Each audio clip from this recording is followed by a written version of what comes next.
So, my mom used to be a flight attendant back in the 70s and 80s. You know, back when you could smoke on airplanes and stuff like that.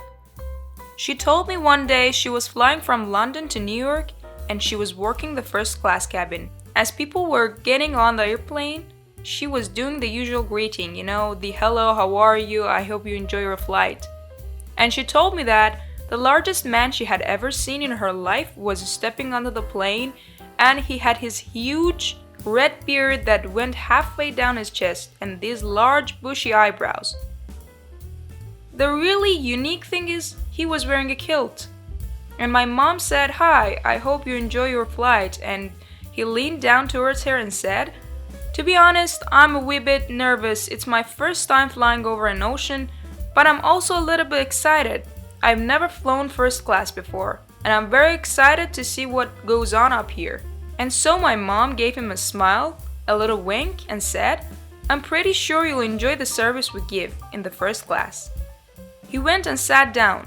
The rest of the plane boarded, they took off, and finally the lights for the seatbelts and smoking went off. And my mom got up and prepared the drink cart.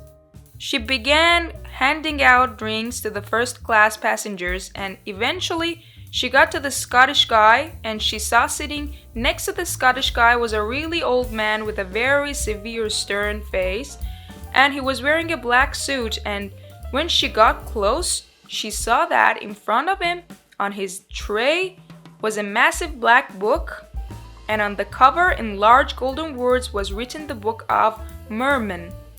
My mom looked at the Scottish guy and she said, "Can I get you something to drink?" And he said, "I would like a double whiskey, something to help take the edge off." So my mom smiled, poured the double whiskey, and sat it down on the tray before him. And then, feeling a little mischievous, she looked at the older man next to him and said, "How about you, sir? Would you like something to take the edge off?" Very seriously, he looked at her and said a little bit loudly, "I would rather be wrapped by a filthy than ever let liquor touch my lips." The entire cabin went silent. My mom said, "You could hear a pin drop." She glanced at this Scottish guy and his eyes were wide. He was obviously very shocked.